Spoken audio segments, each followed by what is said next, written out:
Hello and welcome to the AviaDev Insight Africa connectivity update for November 2025. We have a new video for those of you watching on YouTube.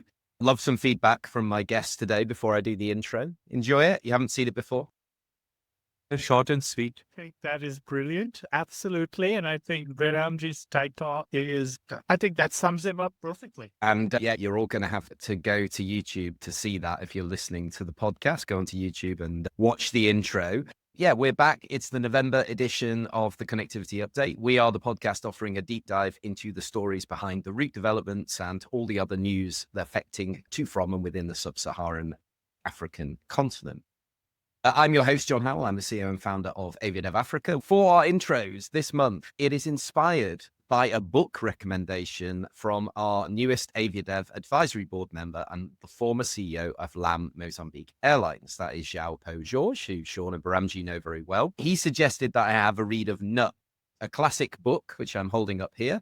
A classic book which is focused on the way that Southwest grew to dominate low-cost space in the USA and obviously inspired many other airlines in that space and a different way of thinking. Now, the central character, for those of you who know Southwest, well, Behramjee does some interior design in the background here. The central character is the CEO. And today I'm going to harness my inner Herb Kelleher, who was the enigmatic CEO. Sadly, he's no longer with us. I'd recommend the book. It's quite fun. It's quite American, but it's quite fun.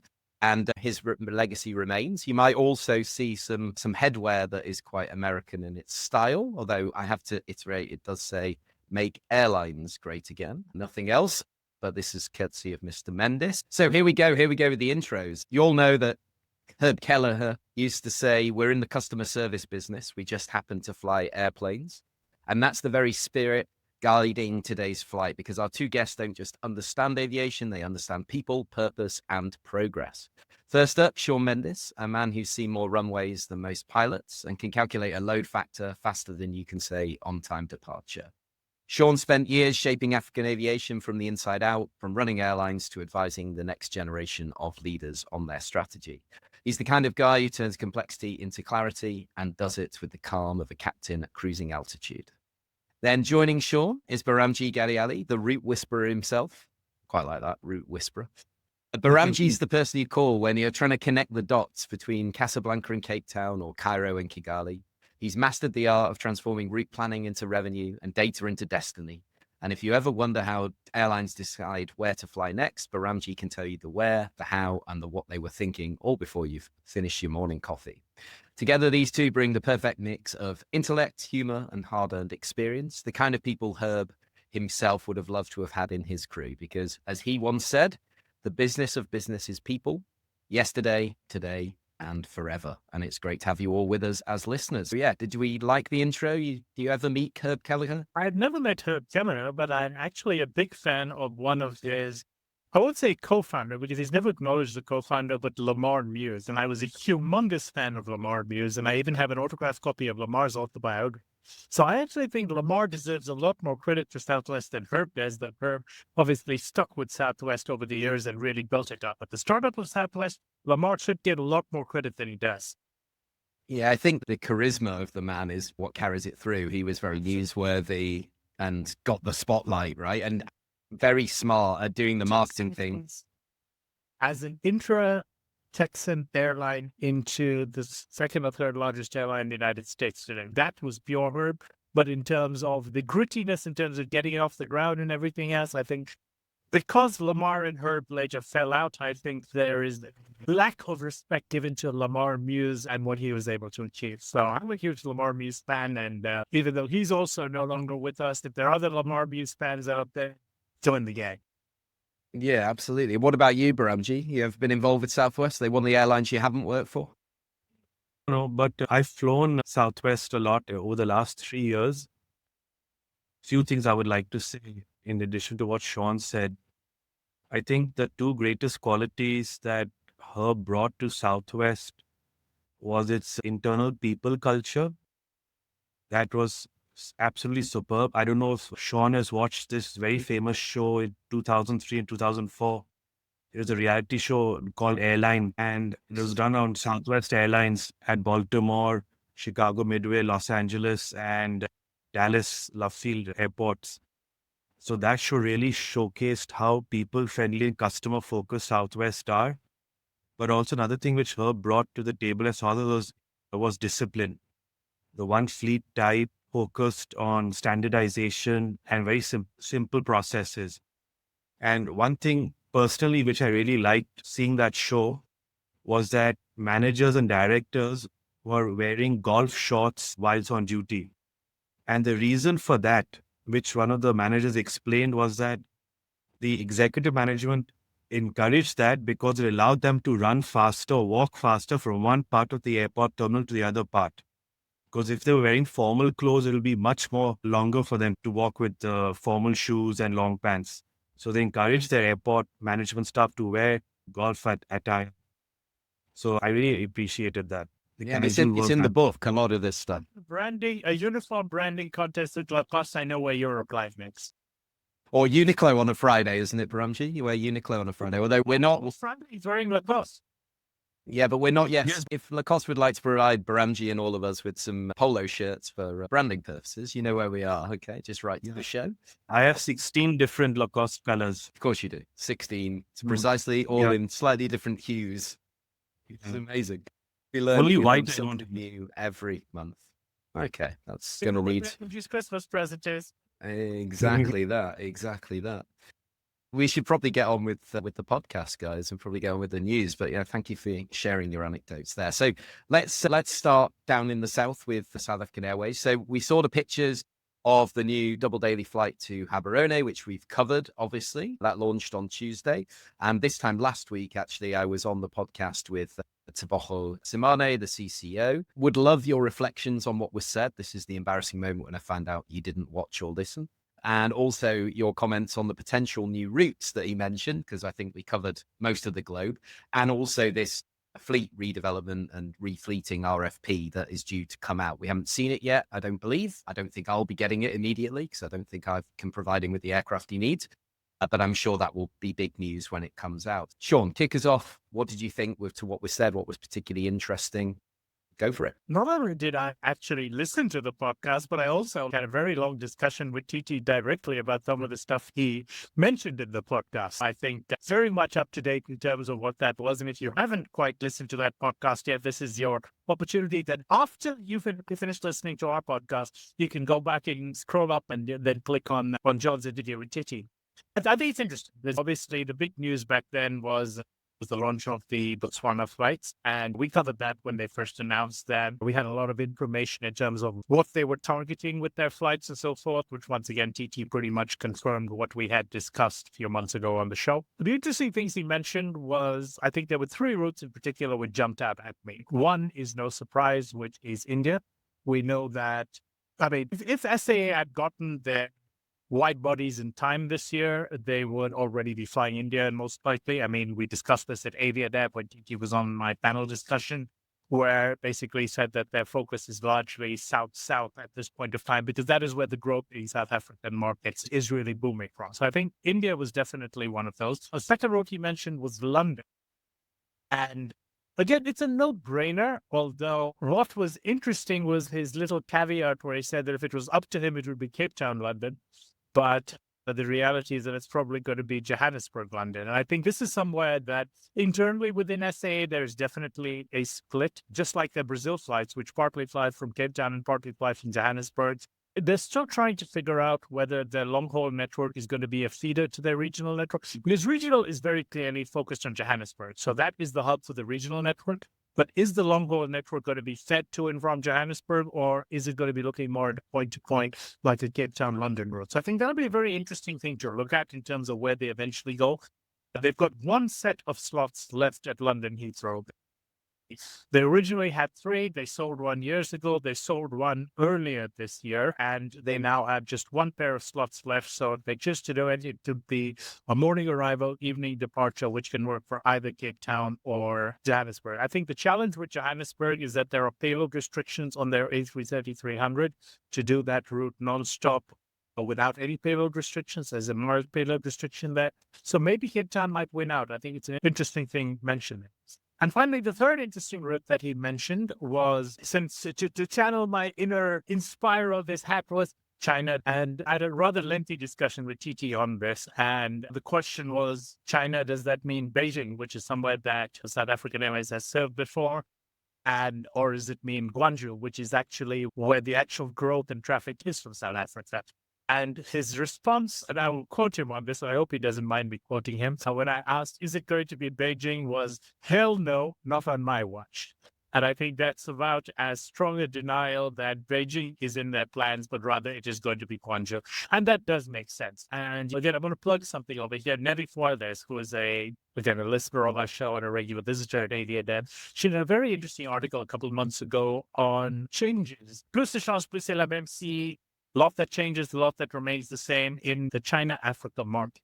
And how, while the absolute numbers are more or less the same to what they were pre-COVID, there's actually a lot of change in the dynamics of the market, where there are very few outbound markets from Africa, which have grown from the 2019 numbers.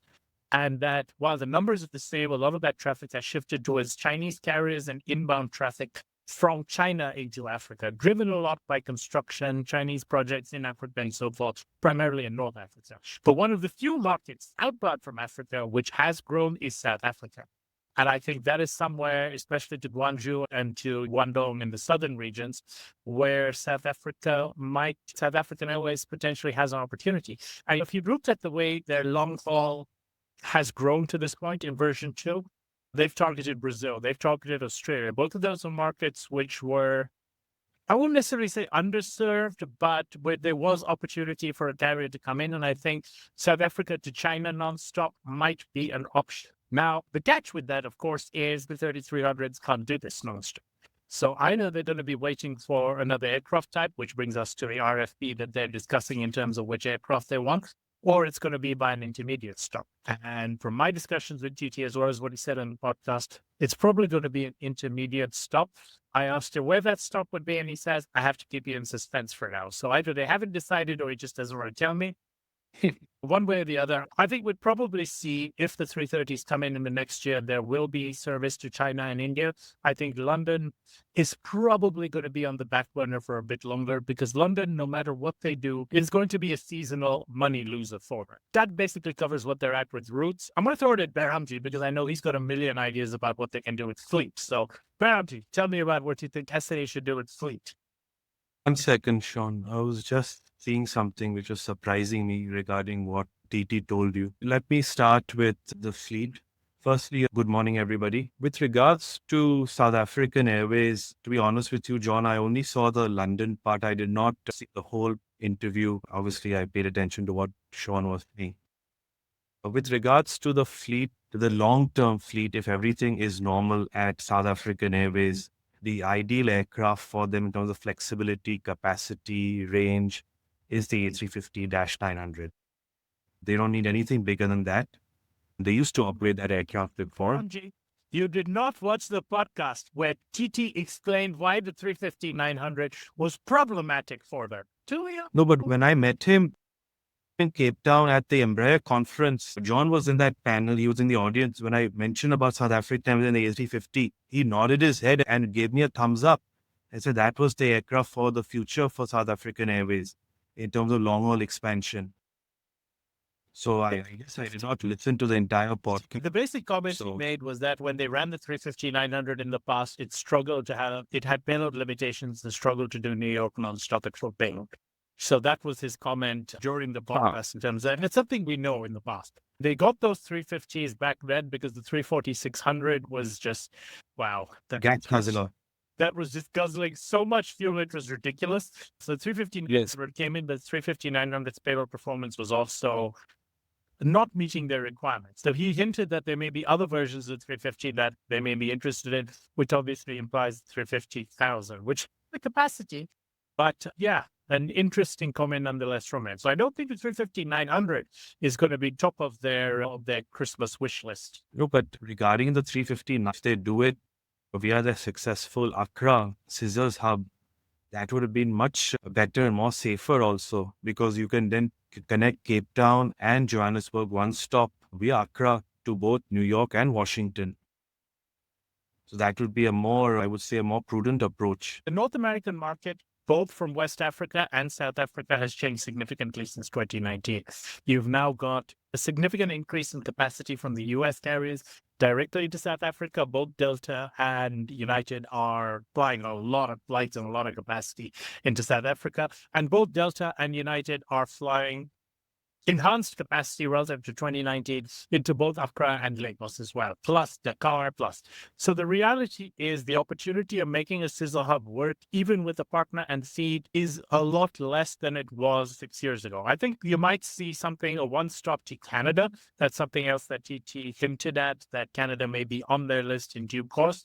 But I don't think the potential of the Scissor Hub, we've alluded to this before, the Scissor Hub plans that existed with South African Airways and Africa World Airlines in 2018, 2019, when we signed our partnership agreement to make Accra the Western hub for SAA, I don't think the potential for that exists to the same extent as it did 6 years ago. Markets change, and the American carriers in particular have just taken over that market of Western and Southern Africa to North America. Fair enough, but also where the 350-900 is more useful is all the European routes, because the 350-1000 is too big for all of the Asian routes and all the European routes except London. And the 330 can't fly with a full payload from Johannesburg. I think that if their strategy for Europe is largely going to be focused around Frankfurt and Munich as it was before, which is the Star Alliance hubs, and then feed beyond that point to the different routes in other destinations in Europe through a Lufthansa type codeshare or Star Alliance codeshare, I think that they probably can make the 350-1000 work. They used to fly the 340-600 on those routes anyway. And the 350-1000, while certainly a different generation of aircraft, is, from a capacity standpoint, similar enough to the 340-600 from that point. So I think we'll see the RFP when it comes out and see what exactly their requirements are. I am skeptical about the fact that they will actually be able to close the deal on terms that they want, because the big challenge that SAA had has been on financing. Their shareholder has publicly washed their hands of them. Their audited financial reports have been significantly delayed. Their financial results have needed to be restated. They've gone from having a profit into having a loss, which is what seems to have delayed or scuttled their acquisition of the last two A330s. They've got a lot of challenges, and I'm not entirely sure they're going to be in a position to say, hey, Airbus, we want some brand new A350s, come deliver them to us ASAP. Here's some money, because they don't have that money. And in any case, we're then going to be talking about 2032. And to be honest, the jury's still out if they're still going to be around by 2032 in their current avatar. I think there's going to be a lot of changes in the South African aviation industry over the next probably 1 to 2 years, where that market is going to be shaken up a lot. You know, whether SAA still exists as South African Airways, the national airline, with this particular business model, or whether it is merged or acquired or restructured or whatever else, again, I think we'll see. I think it's an academic exercise more than a practical one at this point, mainly because of the window for acquiring these new aircraft. Yeah, I think I always allude to it anyway. The last 10 years in South African aviation has been incredibly turbulent. And as you say, Sean, I think that's going to stay the same. We are going to need to move on. But is there anything last thing that you want to say, Behramjee? You look like you've got a spreadsheet open or something, but yes. Are you good? Regarding the China plan, in that I totally disagree with the idea that Guangzhou should be considered. To begin with, the biggest point-to-point market from South Africa to China is actually Shanghai.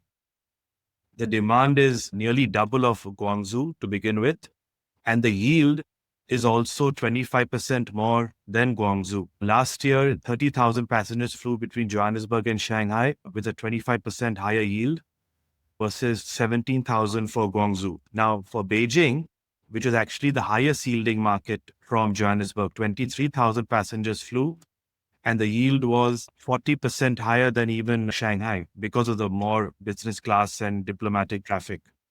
Now, the problem I see with Guangzhou is that there is no premium demand on that route, as we all know. It's basically all trader traffic. So that's why the yield is down.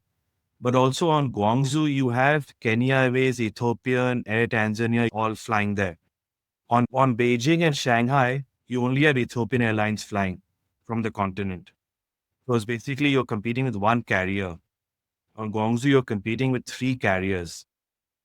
So I would not recommend Guangzhou at all. In the past, also before COVID, Beijing was a much, much bigger market. Yes, it was a loss-making market for South African Airways, but they used the wrong aircraft type on that route, the 340-600 on Beijing. There was no other aircraft which could go non-stop from Joburg. No, I know. That's it was the wrong aircraft for them, unfortunately. But Guangzhou will bleed much more money than Beijing would for them, or even Shanghai. So I would suggest Beijing over Guangzhou any day.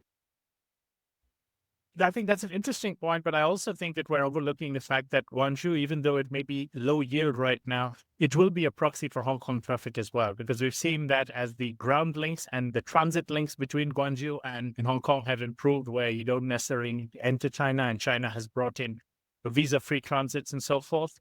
The ability to use Guangzhou as a proxy for Hong Kong traffic, which is relatively higher yielding, may also play into the whole, it's not necessarily Guangzhou, which has seen the growth, but it's southern China, which includes Hong Kong, Macau, the entire Guangdong province and so forth. And I think that's probably what is driving them. But again, I'll make sure TT has a look at this as your comments on that and see if there's hell no, not Beijing on my watch continues to hold out after he's seen Behramjee's opinion. He'll be listening to this. But also, to be fair, I think because they're flying nonstop to China is nearly as long as USA would be much better yielding for them than flying to China. Plus also for the network demand and domestic demand. But US is also going to be a much more competitive market for them. And I don't think they're looking at picking those fights from China.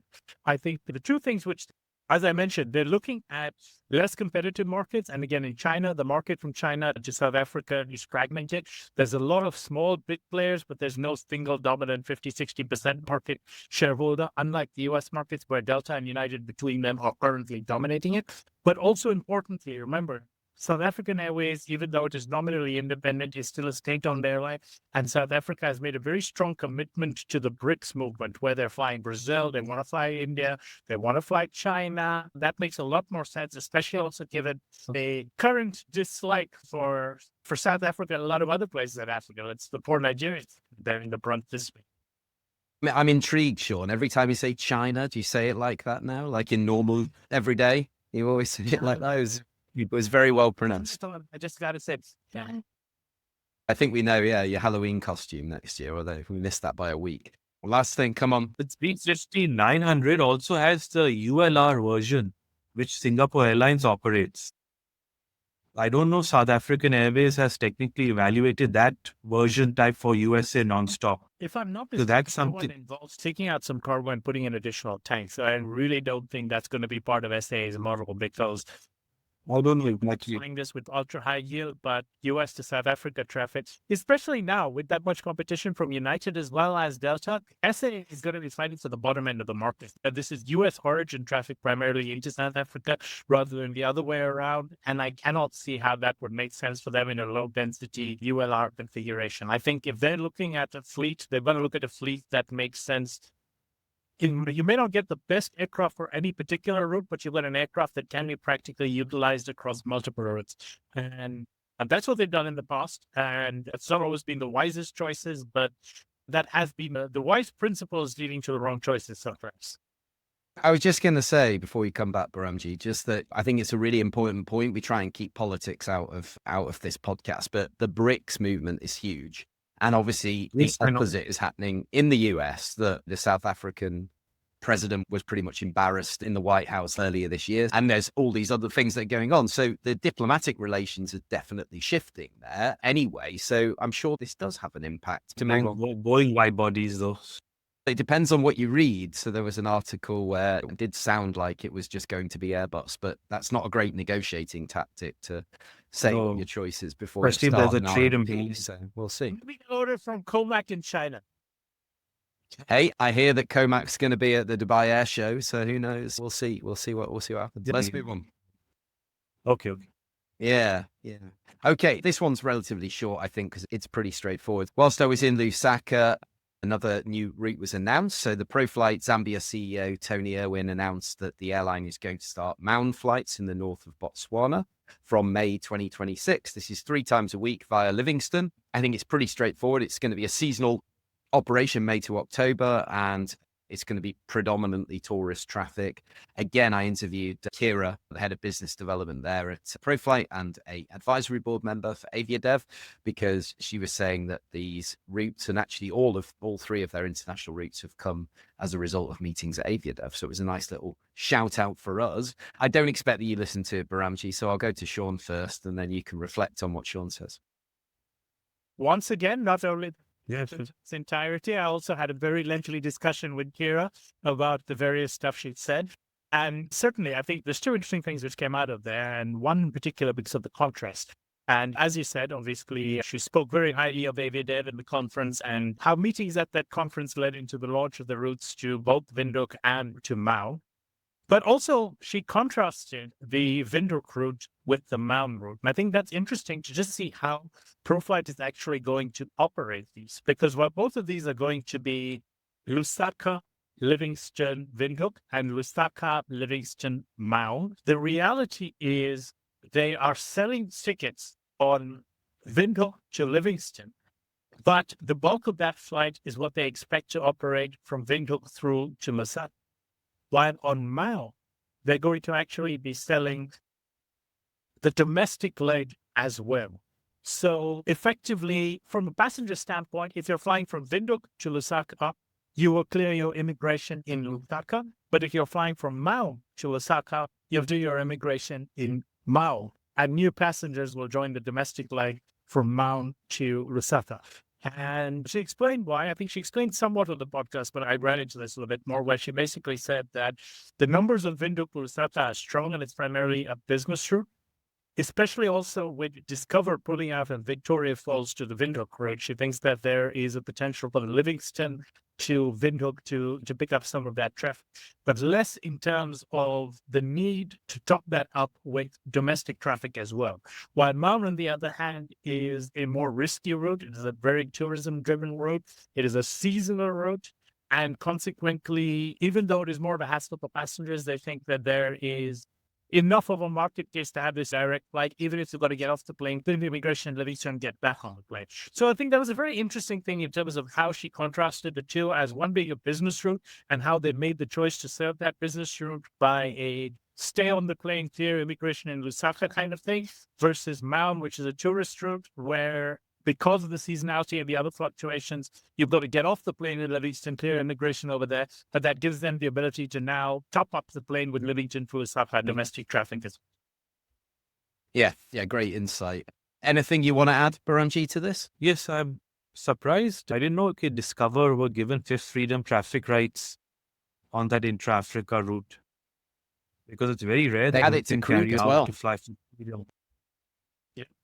Well, what's interesting, though, and I find this really fascinating about Kruger, is that while that airport exists and why they've tried to, we're getting a bit off topic here, but while Kruger Airport, as in NQP Airport exists, and it's a really good aircraft for a direct route into Kruger, they are actually hurting that airport because they don't allow Indian and Chinese passengers currently to fly directly into there. So if I wanted to catch a flight into Kruger, into NQP Airport, I can't do it. I've got to go and get a special visa to allow that, because the standard e-visa that they issue to Indians and Chinese right now do not allow us to arrive at Kruger Airport, only at Cape Town, Johannesburg, and Durban airports. And this is a classic South African example of cutting off a nose to spite a face, or I don't even think they understand why they've done it, or even if they have done it. It's just that this is something where if I wanted to fly into there, when I was coming out of Victoria Falls, I was considering actually flying Victoria Falls to Nelspruit, because Airlink has a direct flight in there. And so there's FastJet. And when I looked in terms of it, I can't book a ticket on it. I can't fly with an Indian passport directly into NQP Airport. Just completely unrelated to this, but since it was mentioned in terms of the Fifth Freedom rights, which existed in the Rand pullback, this is the reason why. Plus, of course, there are issues with ATNS. And again, I got to give a shout out to this, because Air Traffic and Aviation Services in South Africa, for the benefit of those who haven't been keeping track, had failed to renew their instrument procedures at a lot of airports in South Africa, including Nelspruit Kruger International Airport in recent months. Consequently, when weather gets bad, you cannot land planes there, and millions of flights are getting canceled and people are getting completely disrupted. And this is absolutely disgraceful. They just fired the CEO of ATNS. with a big bonus, I don't doubt, but this has been dragging on for months, and it's a disgrace that a country like South Africa, which puts itself up as being probably the best aviation industry in Africa, as at least they like to think so, is just so completely incompetent on keeping something as basic as the air traffic control system running. It's disgraceful. Yeah, that's my rant for them. Fantastic. Behramjee, you want to get us back on? I think that's important to say, though, Sean, so thank you for that. I really didn't understand the logic behind not allowing international passengers from India or China to land into Kruger Airport when you have customs and immigration over. I'll tell you the logic. The logic is the e-visa requires a separate system to be installed over there, and they haven't gotten around to installing it. So they can't process an e-visa because they don't have the barcode scanner or whatever to process the e-visa. They only have it for the old traditional paper visas. But no, they're technically being issued, but now they've moved 90% of India and China over to the e-visas now. So if you have an e-visa, you can't go there. You can only go to Cape Town, Johannesburg, and Durban because these readers are only installed over there. Yeah, but how long should it take for them to adjust to Kruger airports? Move on, Behramjee. Back to the room. Okay. Back to the... So yeah, we were talking about the fifth freedom traffic rights for European carriers, because it's very rare for a European carrier to have freedom traffic rights internally within Africa. So I did not know that they had that also. Yeah, and even currently, Ethiopian also flies Vic Falls to Gaborone, if I'm not mistaken. Interior route, which was offered to me. And I flew, Maun and Dola Addis with that Ethiopian as well. Yeah, but they don't sell that with the freedoms. That's just a tech stop. Did they not? Okay. I can't remember whether it was or not. Okay. It's a That's tech stop. Okay. Addis, I think some days they do Addis, Maun, and Dola Addis, and some days Addis and Dola, Maun, Addis. They're not actually selling that middle triangle because they mix and match it. Sometimes, I used to be Blantyre, then I went to Bulawayo, then it's Beirut sometimes. So they don't actually guarantee that you're going to be flying that. They mix and match. So just one general question regarding Zambia. What is happening in that country for the economy to show quite a bit of progress? Like the traffic, Zambia is increasing, not so rapidly, but it's a good, respectable increase from not only Asia, but Europe as well. And I just want to understand what is happening in that country that's making it develop more and more. Is it really that much in mining, or is it something? Comments on the Zambian economy? Because the Zambian economy is a bit of a basket case. It was effectively a bankrupt country a few years ago when the current president got elected for the first time. They've been restructuring their debt. That has made it a lot more affordable because their currency hasn't really done very well. So it's become more attractive and affordable for that. But it is a very good tourist destination. You've got Vic Falls, you've got safaris, you've got all the stuff that Behramjee likes to do. You go visit lions. But it's expensive in Zambia. But it's not as expensive as it once was. As I said, because the currency has collapsed somewhat, it has made it a little bit more affordable over the last few years. I think that may be driving some of it. Plus, there's diaspora and traffic. The Zambian diaspora may not quite be as large as the Zimbabwean diaspora, but it's fairly large around the world, in the UK, places like that. They are going to travel. And I think it's finding its place rather than anything else. And I think what really shows is that the domestic market in Zambia has not been as strong as it has been in other parts of Africa. And despite the size and geography of Zambia, I think that really would be the real determining factor to say that the Zambian economy is doing really well or not, because domestic traffic has grown just incrementally. And that really is what shows whether an economy is doing well or not, in my view. And the Indian interest in Zambia, what has caused that to surge so rapidly? It's always been there. If you look in terms of it for the last 5 to 6 years, the number one unserved destination from Lusaka, if I'm not, other than London, I think, but in fact, maybe in larger than London, is Mumbai. Yes, is it the unserved destination from Mumbai after Johannesburg is Lusaka. So I think it was like 55 to 70,000 passengers a year just between Mumbai and Lusaka. So that 40,000. Zambia Airways used to fly at DC-10 Lusaka Mumbai back when it was still Bombay in the 80s and 90s. So I wonder, Behramjee, have you got anything to add here, or are you just coming up with different questions? Should we move on? No, it's wanted to really understand something about Zambia. That's why. So let's move. Continue. Should we move on? Okay, great. Okay, I was waiting for some big data analysis or something. Okay. No. Let's go to our next story, which is another AviaDev host of ours, which is very exciting because it is Airlink who announced Johannesburg to Zanzibar from the 3rd of June 2026. They have announced they're going to do 2 flights a week and are going to use their new Embraer E195-E2, which is super exciting. And we do have a clip because this was previewed last month. I am almost certain that their first E2 regional route, once they are up and running with the E2 on the domestic, is going to be Zanzibar, Joburg to Zanzibar. There we go. There you have it from the man himself. It's kind of Sean. So again, if you're listening to this, there is an interesting video to go with that. So yeah, you were proved right, Sean. This route is happening and not overly surprised. Absolutely not surprised. It's something where if you, as I mentioned in the last podcast, if you keep an eye on the applications for route traffic rights in South Africa, Airlink had applied for Zanzibar route with an E2. So given the fact that they had only applied for use of the E2 on Zanzibar, it pretty much gave away the fact that their first E2 route was going to be to Zanzibar. And that is going to happen in June. And I think what's very interesting is that it's going to be a twice weekly service, but it's going to be a twice weekly service where the aircraft is going to park overnight for a 20-hour layover in Zanzibar before flying back the next day. And I spoke to people at Airlink about why this is going to happen. And Airlink's comments on that effectively were, this is a new route. This is a market that is getting increasingly competitive because obviously Flystaff is flying in, Air Tanzania is flying nonstop from Joburg. It's getting competitive, and then they feel that timing those flights so that they're able to feed into the wider regional network is going to be important for them, because they're not going to just be relying on Joburg to Zanzibar OND, but rather from the Botswanas, Zimbabwe's, the Zambias, the Namibias, the entire domestic network, and so forth. So getting the right timings for those flights with the right feed is important for them. So I think that's a little tidbit which came out of my chat with Airlink after they announced the schedule for these flights, because the utility is awful. But again, given the fact it's going to be June, which is low season for South Africa domestic, where the twos are going to be primarily deployed, otherwise they could probably spare the aircraft. So interesting. Yeah, it is. And while we're on it, and before we come to you, Behramjee, there was also something in the Gazette very much recently, today, right?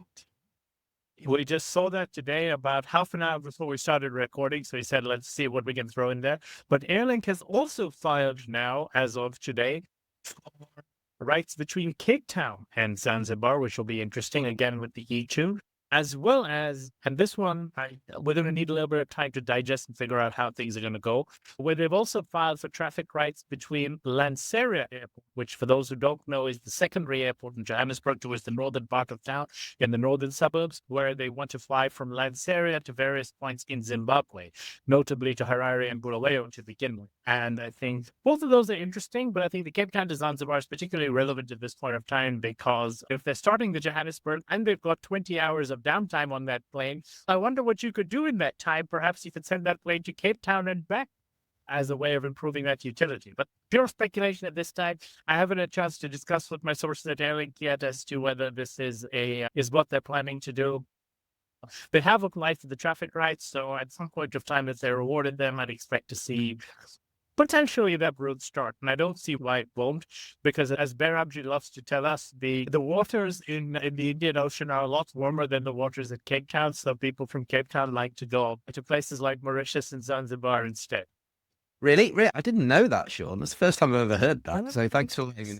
We've got to leave him alone. I'm sorry, Behramjee. It's just too easy. Please come in. I'm sure you've got something on this and what they should be doing. Yes, right. Zanzibar's popularity with South Africans has increased over the post-COVID era. The last year, Johannesburg to Zanzibar, the market size was 64,000 passengers point to point, and Cape Town also had 12,000 passengers point to point. Cape Town to Zanzibar, as Sean was mentioning, is a new route being applied for by Airlink. The flying time in one direction from Zanzibar is about 5 hours, 25 minutes.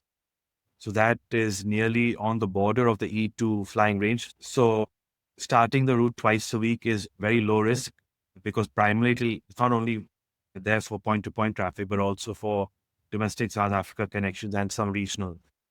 So I think it's a low-risk approach. The fares are not too great from Johannesburg because of the competition. It's $221 one way with YQ included.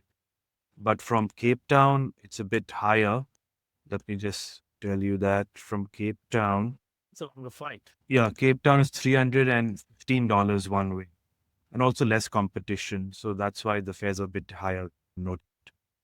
But yeah, it's a low risk approach. I don't see any problems with it. Market will get stimulated more and more as more South Africans discover Zanzibar. And it's not an expensive place, unlike Mauritius. Tell me if I'm being crazy here, but wouldn't this be perfect for the US market? So they come to Cape Town and then they take their second week of their holiday or 2 weeks to Zanzibar. So I know you're talking about the South African market, but actually with the amount of capacity coming into Cape Town and the amount of popularity with the Americans, and actually the budget side, you just said, like Cape Town, if for an American spending dollars is great, and then Zanzibar the same. So what do we think about that? I know it's a new route, but that surely has got to be a big part of the thinking here. And then that could push the yields up as well. Right? Personally speaking, I've been to Cape Town and I don't find it expensive at all in terms of eating out, restaurants, staying in hotels and going on tours. Eating out in Cape Town is cheaper than Bangkok also at a similar graded restaurant.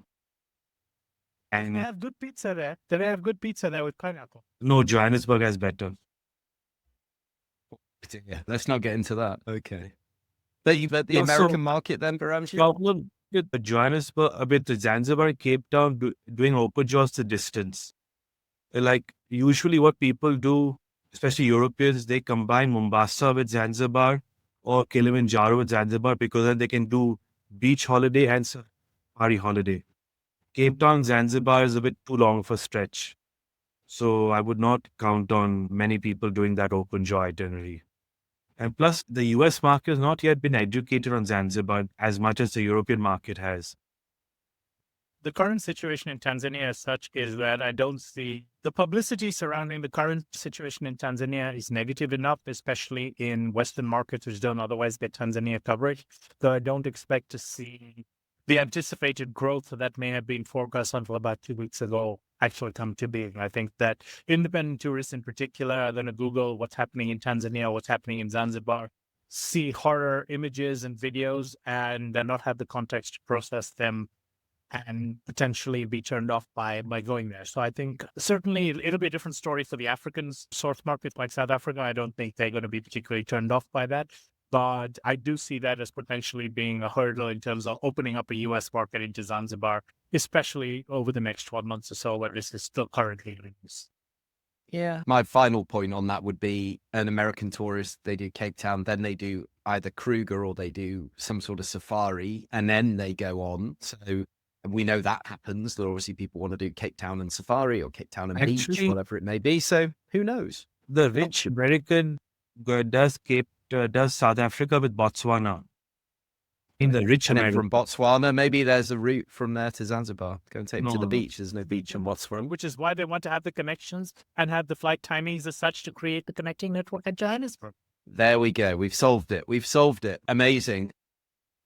So I think really interesting route and obviously a new aircraft as well, which is particularly exciting. So there's a couple more from Airlink. So I'm conscious of the times. Airlink have announced as well that they're going to serve Nacala in Mozambique twice a week from February 2026. The CEO in the quote talked about this being about both business and leisure in his quote. So we agree with that. That's the market. It's both business and leisure travel. Sure.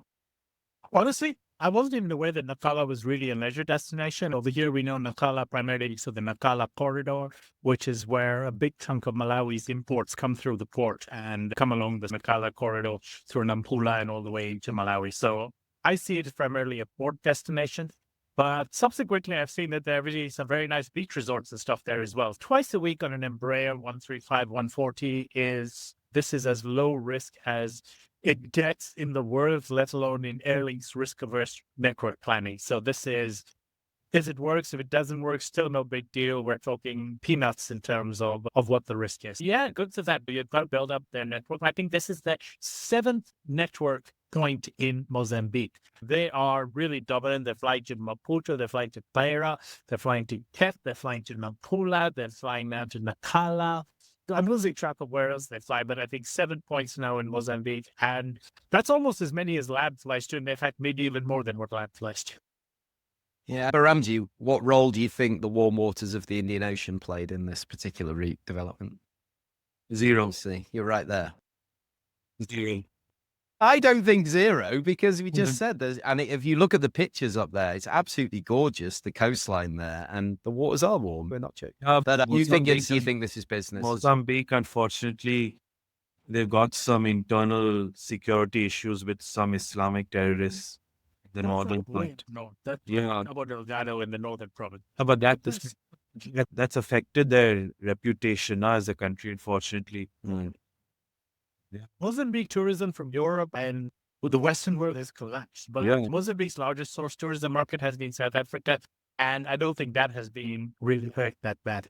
I think the biggest challenge Airlink is going to have in Mozambique, and that's something they've already made some rumblings about. We may suspend sales in Methicash and so forth. Nothing has actually happened. They've said that there's been discussions in progress, but let's see how that goes. But again, with this kind of numbers, twice a week, it's going to be primarily South African and other foreign points of sale. It's not a major calculation. It's half plane, must fly, let's do Nacala. The potential upside is much larger than the potential downside. Yeah, great. Okay, so the next section is all about Malawi. If only we had a commentator that knew something about Malawi. Before we finish the Airlink part, I'm very pleased to say that Airlink will be taking one of their two routes to Malawi, which is the route to my home airport of Blantyre, and that is going to become daily from the 3rd of December. And this is a route that I remember badgering Roger about this way back in 2021, 22. At AviaDev, I'm like, when are we going to see you in Malawi? And then they announced Malawi, and then they started Malawi 3 times a week to Blantyre, which became 4, which became 5, which became 6, and is now going to go to daily. So I have a certain pride of saying this may not quite be the whole Proflight gone there, new routes from there, but we've now got a second daily operator on Blantyre to Johannesburg route, which is great because I love flying with Airlink. Between me and my wife, I think we've flown them like 7 times in the last 2-3 months. So yeah, there's quite a lot of travel back and forth between Joburg and Blantyre and Airlink for us. So yeah, I'm very pleased that Airlink will be daily to Blantyre, in addition to their 4 weekly services to Lilongwe on the 190 to Lilongwe and the 135, 140 to Blantyre. You jumped in, but I was putting everything Malawi together, Sean. You thought I was going to overlook. Putting together, and you would, but it's fine. Because we've got more good news from Malawi then. It's fine. You're like a kid on Christmas Day. You can't wait to get up and open your presents. So go on then. Malawi Airlines, what are they doing? Talk to us about them. Malawi Airlines, after having a route network that has effectively been unchanged since 2012, and having teased for the last, in fact, on our first ever podcast, we made fun of the fact that they were beginning to tease a new route, and we said it's probably not going to happen for the next year or 2. Sure enough, 2 years later, we're back, and they have finally put on sale flights to their first new destination in 10 years, probably. It's like 8-9 years since they've launched a new route. And Malawi Airlines will be launching 4 times weekly service between Lilongwe and Entebbe in Uganda, starting in December of 2025. And this will be operated with the 737s. It'll be operated overnight. So the aircraft will fly in the evening from Lilongwe to Entebbe. It'll stay overnight in Entebbe, and then early morning fly back from Entebbe to Lilongwe. Because of this scheduling, they will have immediate connections in Lilongwe to Johannesburg. They will have connections to Blantyre. They will have connections to Lusaka, and they will have connections to Harare. All of which are... The market OND to Malawi is not that huge, about 6,000 passengers a year last year. But when you look in terms of the other routes, and specifically the Johannesburg route, where right now they'd be head-to-head with Uganda Airlines, Uganda Airlines is struggling when they have to use the CRJ on that route. And even though they're currently deploying the A320 on most of the operations, they struggle with baggage on the CRJ.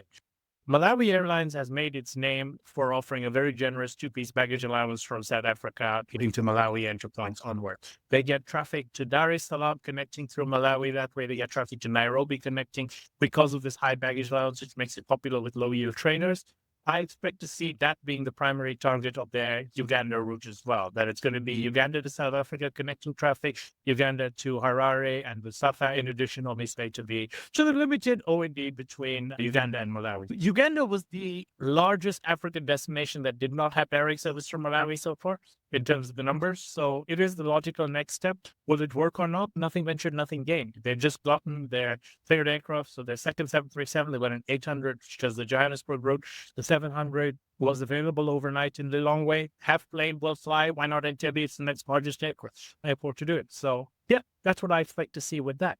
But in addition to that, they're also going to be increasing service from Lilongwe to Johannesburg from the current daily one-stop via Blantyre to a 10 weekly service. So 3 more non-stop flights on Saturdays, Sundays, and Mondays to capture that peak weekend traffic where otherwise it is next to impossible to, honestly. I know this, which is partly why I fly Airlink so much, because on Malawi Airlines, you cannot get a seat on a weekend if not booking like 2 weeks in advance, because those flights just completely sell out. And so adding this additional second flight on the weekends will both feed the Entebbe flight, which is obviously a positive.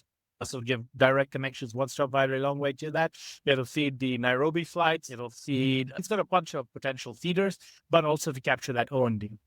And the interesting thing is with these increases from both Airlink and Malawi Airlines, we still have not seen the Malawi-South Africa market reach its 2018 peak. Because back then, Malawi South Africa was at about 3,800 seats per week directionally, where Malawi Airlines is still flying with 737-800 daily. Say it was flying 4 times a week to Blantyre on a 320, 6 times a week to Lilongwe on a 320, and once a week to Lilongwe on a 330. There was a lot of capacity in that market back in 2018. With these additions, we're still going to be about 15% below that, or about 2,200 seats per week directionally versus 2,800 back there. So the market's not yet fully recovered. There's still potential for growth. SAA, I'm looking at you. You came in, you pulled out. But I've told TT, I've told Emmanuel, I've told all the guys at SAA, we're still waiting for you back in Malawi. Fantastic. Great overview. Behramjee, you want to say something about Malawi? Yes, I think the demand for Johannesburg, as Sean was saying, it's difficult for him to find a seat on the weekend. The demand has grown 10% only year over year, from 40,000 in 2023 to 45,000 in 2024, point-to-point passengers. But the Entebbe market has good chances of being stimulated. Entebbe right now is only 5,000 passengers for Lilongwe, but that market should see a good amount of stimulation with a direct flight. Now, regarding his 2018, if you can just give me a minute, please. I want to check what was it before in pre-COVID. Look at Lilongwe alone. You need to look at Lilongwe and Blantyre combined. So whenever I'm doing numbers with regards to the Malawi market, I just sum up Lilongwe and Blantyre, because a lot of times, I won't say they use interchangeably, but people will drive from Blantyre to Lilongwe. It's a 4-hour drive to get to Lilongwe Airport from here, and vice versa if the flights are only available from one market or the other. So they are somewhat interchangeable. Okay, fair enough. Now, let me see over here we go. Yeah, in 2019, it was 56,000 passengers from Lilongwe to Johannesburg. But what we're looking at, again, your 2019 was not the peak, 2018 was the peak. Because in 2019, there was a closure of the main runway at Blantyre Airport. So SAA pulled out of Blantyre, and Malawi Airlines had to downgrade their flights to Dash 8s rather than fly to 737 because they only had the 4,800-foot runway open. Yeah, so in 2018, it was 39,900 passengers, and 2019, 35,750 to Johannesburg from your home airport. Yeah, so Blantyre and Lilongwe combined were close to 100,000 passengers in 2018. Yes, more or less. 90 odd something. Okay, fair enough. All right.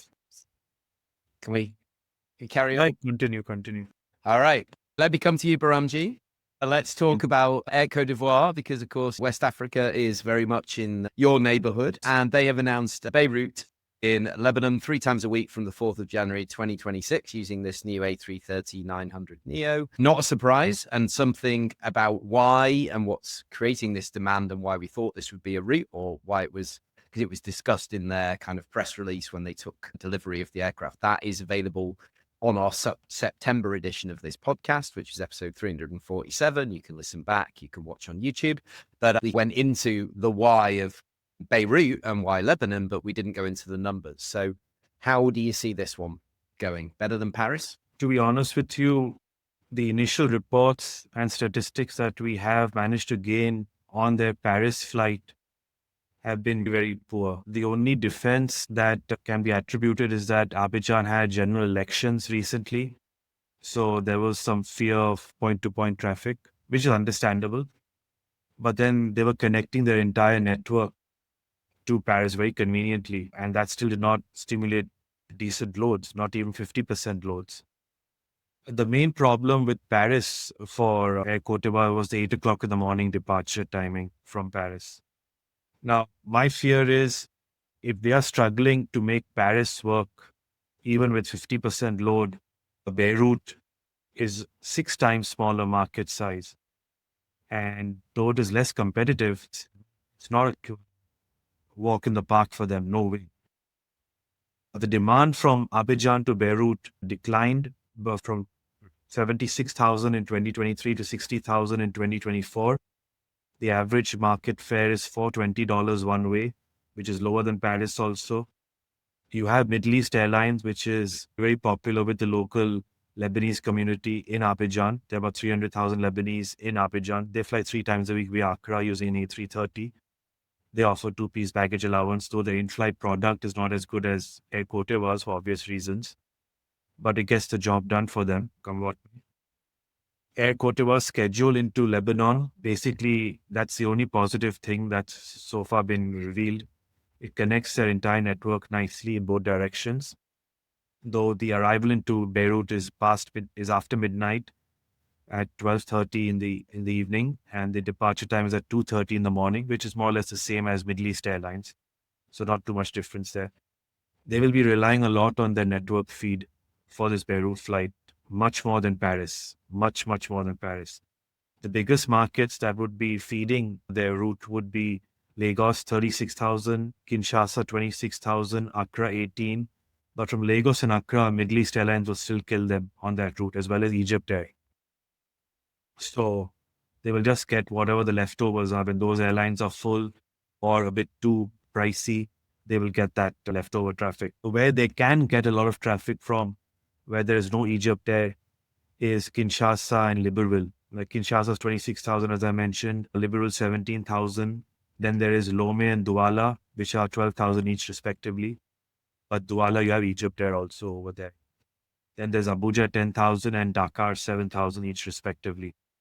So in terms of feed also, it's not that big in volume. And the point-to-point market has also decreased. The ideal aircraft size for Abidjan to Beirut is A321 XLR. That size aircraft, 160-seater. The 330, they will lose a lot of money. And they've also announced, unfortunately, that the Casablanca route will be increased to a 330. And they have literally messed up Casablanca over the past few years, from whenever they started in 2022 or 2023.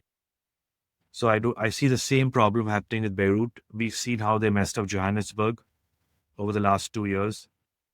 And I think their A330 experiment so far is not reaping the forecasted benefits that it was supposed to originally. They need to literally restructure the entire hub wave network from Abidjan, because the Paris flight needs to be that topmost for focus. They need to retime their Paris flight to be more convenient for point-to-point traffic, and restructure the hub wave bank so that they have a different schedule for intra-Africa connectivity. Yeah, so lots to do. Sean, your comments on this one? My comment is what it's always been about Air Cote d'Ivoire. I think we are attempting to view their definitions of success from an external commercial perspective. This is not an airline that has ever been run commercially. It's not ever been run logically. So why should we try and apply conventional wisdom of what makes sense and what doesn't make sense when there's nothing they have ever done in the history of this airline which has particularly made sense or has been commercially wise or which has been feasible? So yeah, this is a basket-based airline doing more basket-based things, and we should stop being surprised that this is what is happening. It's what, stupid is what stupid does. Okay, we'll leave that one there and we've got about 10 minutes left and yeah, we've already been on for a while. So we're going to rattle through these, but the next one is actually quite big and it might be something we come back to, which is the Lufthansa Group's changes into Africa. The first one is Brussels Airlines are going to launch Kilimanjaro twice a week from June 2026. And the other one that stood out to me was Edelweiss launching from Zurich to another AviaDev host, Windhoek, from June 2026 as well. We've got Discover adding A350s, we announced as well, coming into their fleet, which is quite exciting. You've also got, what have we got? Nairobi-Frankfurt and Lufthansa going from 5 weekly to daily, so a couple of extra frequencies. Munich, Johannesburg going year round. There is Frankfurt, Seychelles to go year round. So there's just loads to unpack, but it's a huge sort of focus on this market. And just from a personal perspective, before the guys jump in and give their perspective, Lufthansa has always been a big partner, always been very interested in coming to our event and meeting with the African airports and airlines. And you can't say that for a huge number of airlines out there that either do serve or have ambitions. Good on them, and then making the best of it and providing that connectivity into Africa, which then can be distributed and create all the benefits that we know air connectivity does. Yeah, Sean, talk us through what were you particularly interested in here and anything you were surprised by? In fact, we forgot to add one to our list, which is that Brussels Airlines also increasing their Sierra Leone service, which is going up from 5 to 6. And I'm sure there's other increases that we've also missed. So the reality is this is not both concentrated in certain markets or certain pockets. We're seeing increases in South Africa. We're seeing increases in Southern Africa. We're seeing increases in the leisure brands. We're seeing increases in the VFR brand, which is Brussels. We're seeing an increase in the business brand, which is Lufthansa. It is just overall a comprehensive increase in that. And we haven't even started discussing what ITA has been making noise, because now they're also part of the Lufthansa Group as well. So there is a lot of commitment from Lufthansa Group to Africa, and I think this is a very interesting thing. Just one thing to put a point out on this, and specifically in terms of some of this, is there has been a change of leadership in Lufthansa Group in East Africa. One of our big supporters of AviaDev and a regular attendee, Kevin, has moved over to take over as Lufthansa's boss in India a couple of months ago. So there is a new person in Nairobi. Do we know who the new person is? Have you met them yet? Or don't think so. Not yet. We'll get Kevin to introduce them. But I think it's just showing the fact that Lufthansa is taking Africa seriously. This is not something which, like a lot of others, is just being run from a single office based in South Africa or a single office based in head office. They're putting people on the ground in the regions. They're trying to manage this. They're actually taking an active interest in terms of how these markets can contribute more to their bottom line. And I think that's just going to be a positive thing in the long run. So kudos to Lufthansa Group for this. And just my only comment is, the moment you say that Brussels is flying to Kilimanjaro and that Zurich to Windhoek is going to be served by Edelweiss, I immediately think of two songs. And one is Toto's Africa, where Kilimanjaro rises like Olympus above the Serengeti. And of course, Edelweiss is legendary from the Sound of Music in Edelweiss, Edelweiss. That's the first thing that comes to mind when you say these. So I'm going off track myself now. Let's let Behramjee give us a lion aficionado's take on this. Yeah, give us a song, Behramjee. Come on. What do you think about this? Lufthansa expansion into sub-Saharan Africa, specifically in East Africa and Southern Africa. I think it's both strategic as well as an attacking approach against SkyTeam and oneworld, more so against SkyTeam, as they want to now poach away some market share, as well as become more vibrant in that market space, which they have neglected over the years. Now, let's start with the first topic, which was SM Brussels to Kilimanjaro. Their flights to Nairobi next year are operating on a daily basis as per publication on Amadeus. 2 of those flights are being extended to Kilimanjaro. This goes to show that the Nairobi route the loads are not so high as one would expect. So they need some additional support from Kilimanjaro, which is fine. It's a low risk move. It's the trademark SM Brussels strategy of West Africa, where they combine 2 nearby cities in order to fill up the flight and to stimulate the market, which is perfectly fine. Kilimanjaro has increased in popularity with the European market over the years, especially in the post-COVID era. Point to point, Kilimanjaro to Brussels last year was 21,000 passengers with a decent yield. So that would be definitely stimulated by at least 30-40% without much effort. the main market for them in Kilimanjaro is obviously Europe, Paris at 46,000. But that Air France with their 3 times weekly service would take majority. But there's Frankfurt at 36,000, Amsterdam 28, Zurich 20, Milan 20, London 26, Madrid 16, and Vienna 10. The biggest North American market for Kilimanjaro is New York at 11,000 passengers, which Air from Brussels also connects. So because it's connected with Nairobi, the risk factor is very low. So I would say that this route has decent potential for them. But I have one suggestion also, if they continue to maintain daily flights into Nairobi for winter 2026, they're doing 2 weekly Kilimanjaro, they should look at also doing 2 weekly Zanzibar from Brussels. So extend a couple of the Nairobi flights to Zanzibar as well, at least for the winter season, to try and test that market out. Zanzibar, though, is a year-round destination, but I'm sure in the winter season, they will get a lot of traffic from Brussels in particular. Let me just inform you what the demand was from Zanzibar to Brussels in the last year to see. Here we go. Brussels to Zanzibar actually last year was 26,720 passengers. So that's quite a decent base load to work on. And with a direct flight, that will definitely be increased by at least 25-30% without any. Now, with regards to the other routes, Lufthansa increasing Nairobi to a daily service, that I feel is a direct attack on SkyTeam, more so than anything. They have the right aircraft now for that, using a more economical 787-9. The point-to-point market has increased from Frankfurt to Nairobi year-over-year by 10%, from 38 to 42,000 passengers, though the yield fell by 10% year-over-year.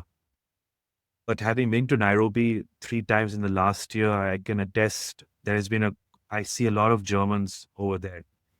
During my visits to Nairobi National Park. How do you know? Let's not go down here. We're going to get into all sorts of stereotypes to get us into trouble. I'm not even going to touch with the word for. Then we have Munich to Johannesburg. This route is purely a network-driven route. This route is basically to poach away market share from competitors in different alliances to fly via Munich, one stop to Johannesburg. I feel that is the main reason for this route. The yields are quite decent, by the way. $888 one way, Munich to Johannesburg, plus cargo will be full both ways, no doubt. The market demand point to point is 48,000 on Munich Joburg, but again, that's not the primary aim of this route. This route is purely network driven to feed Europe and USA.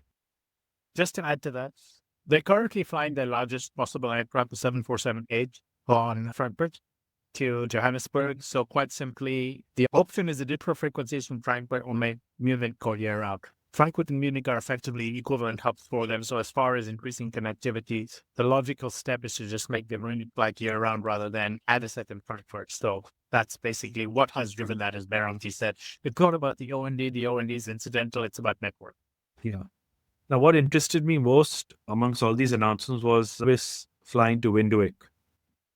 And what caught my eye was the high yield that is on the Zurich route. It's actually one of the highest yielding Europe to Southern Africa destinations. $1,022 one way was the average fare in the last year. The point-to-point demand is not so big, 16,000 passengers, but that will be easily stimulated by more than 100% on this route.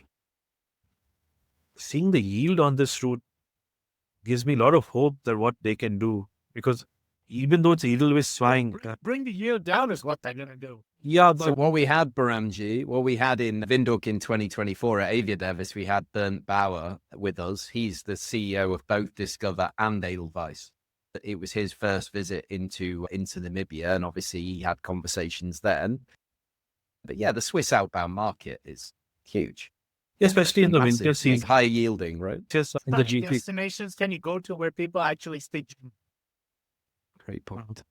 Another thing is also Discover is not really a low-cost airline when it comes to long-haul operations, because they operate with a 3-class cabin configuration. So it's basically mini Lufthansa.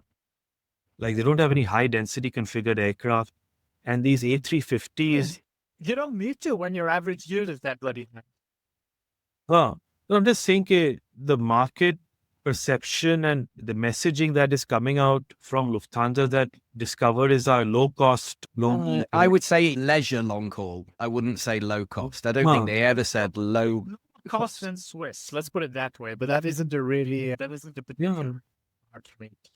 Because also what I read was these 4 A350-900s that they're going to be getting at Discover are actually ex-Philippine airline machines, which have about, if I saw correctly, does nearly about 309 seats in a 3-class configuration, 3 or 2-class configuration.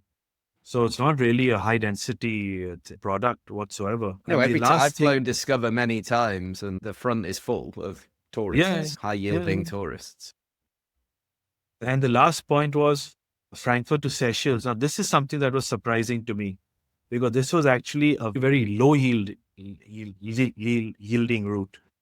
The market is there, 47,000 passengers point to point, but $335 one way was the average fare last year. And I found that to be surprising because Seychelles is not a cheap place to go to for a holiday. So for it to have that, I assume it's mainly because the Middle East carriers have dumped fares on that route because none of the Middle East carriers perform well flying to Seychelles. So that was the thing that surprised me, that how low the fare is from Frankfurt to Seychelles. So they have nothing but positive things that could happen arising from the strategy next year. But in Brussels, PhD could stay with Zanzibar via Nairobi for winter 2026. Yes, absolutely. So I have to leave very shortly because I've got to go and pick my daughter up from school. We got a couple of minutes, though, just to cover off the last couple, because there isn't a huge amount of conjecture. I'm sure we could talk about it massively, but we've got Ethiopian, they've got loads of updates, but Rome going from 10 weekly to double daily from the 1st of June 26. There is Air Seychelles, you just talked about it. Behramjee going to Abu Dhabi. Obviously, it's not a Emirates, not a Middle Eastern carrier going to Seychelles the other way. And you've got Air Peace as well doing some work, including obviously launching Abuja. So we've got like a minute each just to cover these ones off, where Sean looks like he wants to say something. So off you go, sir. Okay, the Ethiopian flight, the Rome increase to double daily, is basically pure utility flying. The plane is currently parked in Rome from 5 in the morning till 11 at night every day. Just like they're currently doing on the weekend, they're now going to make that a daily flight where that plane will fly back to Addis and then fly back to Rome in the time it or otherwise it being parked. So very easy, very low risk option over there. Ethiopian has just taken delivery of yet another A350-900. This one was a former Sichuan Airlines intended aircraft, which has now been delivered on Sunday to Sababa. So that one will enter service likely. That will be the 21st A350-900.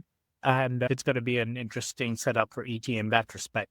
With regards to Seychelles, again, low-hanging fruit because Etihad is assuming much of the risk on this flight. In fact, I think almost all of the risk is with Etihad in terms of some sort of a commercial arrangement between the two airlines. So this is Etihad feeder operated by Air Seychelles. With regards to Air Peace, our friends have put on sale a new flight which will run with a 777 from Accra to Lagos to Antigua to Barbados to Jamaica to Trinidad, or the other way around. That sounds like a song. Precisely. Barbados, Bahamas, oh, you pretty mama, etc. But yes, the initial media reports for this was going to be a daily operation. Thankfully, Noel at Air Peace has clarified that it's going to be 2 operations, one on the 1st of December and one on the 29th or 30th of December, which makes a bit more sense in terms of a Christmas scheduled flight, but they hope to be able to make this a monthly operation going forward. 2 flights at Christmas.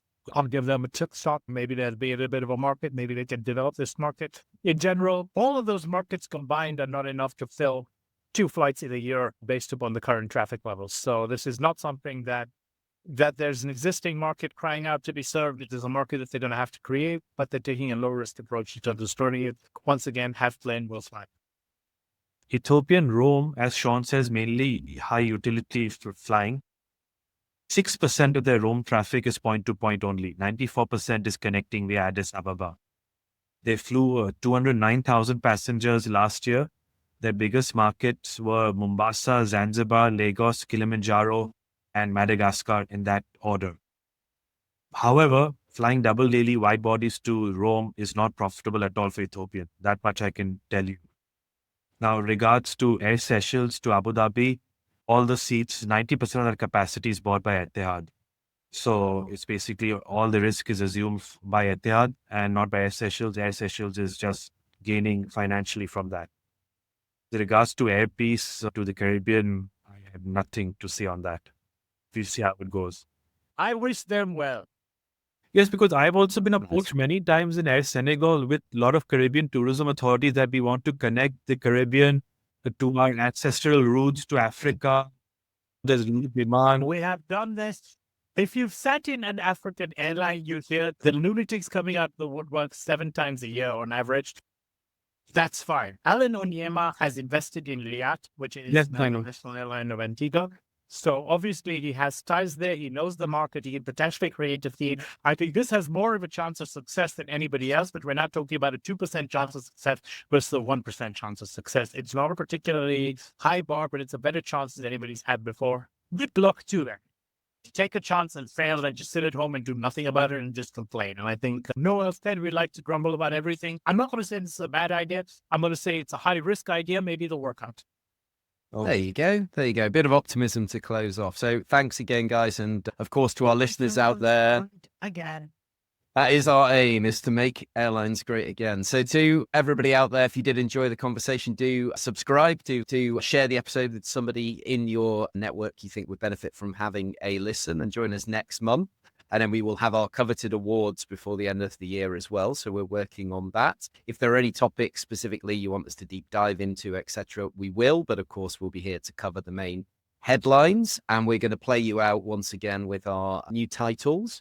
So until then, signing off. And have a great month. We'll see you back in December. And yeah, here we go.